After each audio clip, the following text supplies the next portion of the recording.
So hello, waiting for the stream to start a bit because after the OBS Studio update, it has become a bit more interesting, and probably it has been started.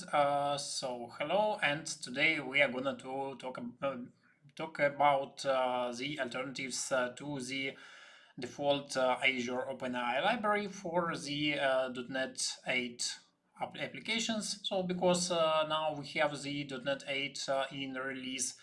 So, and what are the possible alternatives to this library in terms of the third parties? So first of all, let's proceed to the official OpenAI website and let's look at the description which they are providing. So first of all, we have the regular Azure. First of all, yes. So first of all, we have the Azure libraries for all the runtimes.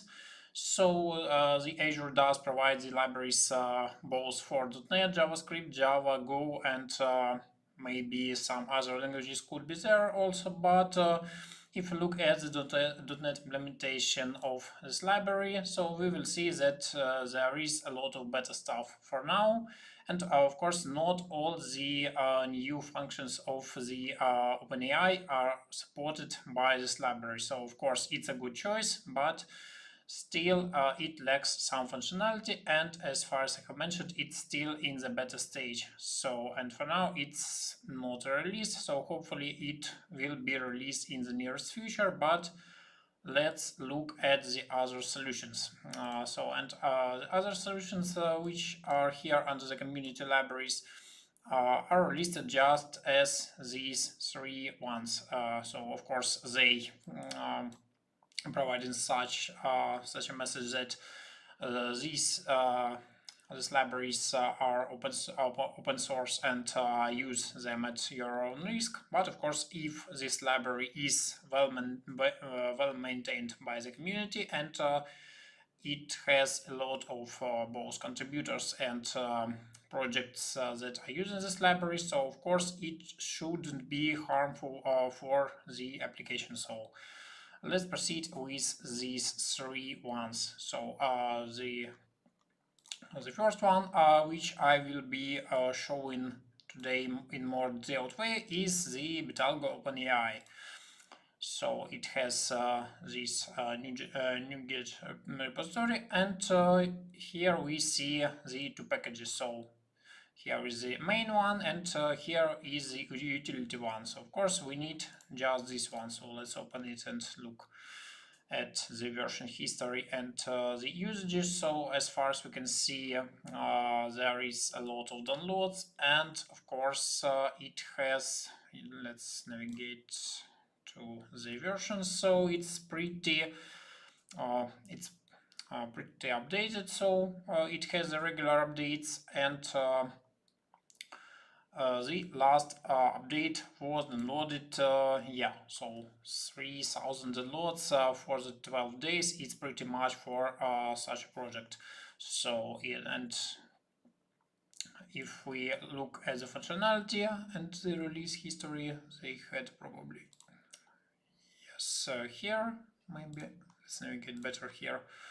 So just to see the overview, so here we see some changes, and here they have started adding the GPT for Turbo and Vision models. Vision is a pretty interesting one, which I'm gonna do test in the nearest time. So, and so this all functionality is present, and if we compare it with the regular Azure library, of course there is a lot of functions like working with image generation and more comfortable work with the completions API and so on. So, but I will show it in the code. So how exactly it does work on the real project. So the next one is this one, so OpenAI API.NET. But if we go to this repository, we see that the latest version was just on the 2nd of April, so it's pretty outdated, and probably it's not so well supported as the previous one. So of course it's probably for now it's not a very good case to use this library, so the first one should be better, just this one. So, and let's look at the third one. So here it is, and I have opened previously this repository, so it's also pretty well updated. So let's go to the NuGet. Yes, so it's updated 3 days ago, 4 days, 5 days, so maybe they have a release window of 1 or 3 days, so it's pretty fast pipeline, and it is also pretty well downloaded by the users, so it has quite a lot of downloads, but not so much downloads for the latest version, so probably it's not as popular as the first one. And if we look at its functionality, so it's also pretty well, just because it has a lot of the new functions which were introduced in the recent update of the OpenAI. So it's both the assistant, so the complete work with the assistant's API. So we see that it's, yeah, so everything is included here. Just in terms of the work with the assistant API, next it has threads, yeah. But what it has in terms of the regular completions API, so the 3 great new things, so I will open them, yeah. So the first one is some tooling, so it looks like this, and if we use this kind of approach, we can send to the OpenAI the complex objects like this. So we can send, for example, the complex JSON object and make the response on its base. So the second very interesting feature is the chat vision, which I have mentioned previously. So it's, saying briefly, it's the service for the image recognition. So for example, in theory, by using this service, you can easily, for example, recognize some image by a pattern. So what is depicted on this or that picture, and which way also it possibly could recognize the text. So for example, it could be used for the scenarios which involve some text recognition, and even not only in English language, so it's a pretty huge scene in terms of the automation. And there could be some more use cases of this feature. And the last one is the JSON mode, which is still in beta, but of course it could be used in the nearest future. So because potentially it will allow to generate more granular responses for some requests that requires the structured data. So for example, as I have mentioned before, some stuff in the application like transferring the raw input data into the structured format, which should have the exact JSON structure, and or some other tasks which need the JSON output format. So it's like the additional precaution of the output correctness, and it is very useful in the development scenarios. So in conclusion, we have that these two libraries, so the Metalgo one and this third one, are the good cases to use in the .NET application. So and as far as I have mentioned, I have proceeded with the first one. So I will show a brief different summary of the differences. So the first of all, this library, so it's installed here in the project, does allow the dependency injection. So It means that you do not have to create every time this OpenAI client. You can just register it in this in the services of your web application, provide the API key just once, and of course use it as a dependency injection. So, for example, it's registered within the services. Let's look how it's exactly registered. Yes, so we are right in the options, we are configuring it, bin configuration, yes, and services OpenAI client, HTTP client, yes. So it's just a wrapper around the regular HTTP client alongside with the OpenAI service. So it's a pretty good approach. And for example, if we have a kind of service which is also registered in, so this one is also registered as a scope service for our requests. And it could take in the constructor this service as a dependency injection. So while we are using the Sharp 12 standards, the constructor could be simplified just like this. And we can use it as a dependency injection in our services.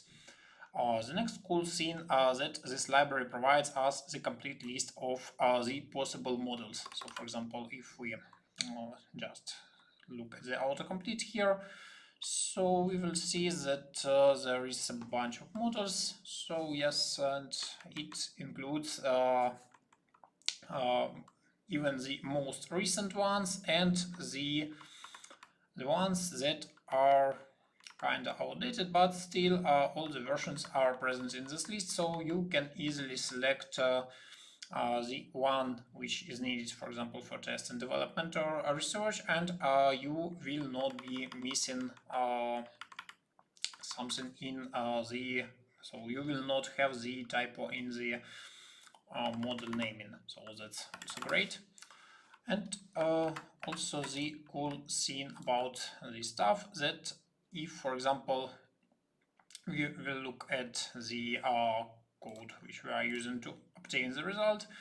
So, for example, yes, we are injecting this service as a dependency. So, and we have this service .chat completion, create completion, and as it was like it was in the Azure OpenAI. So we are generating the new chat completion request, and we are providing the message, but here we have some altered syntax.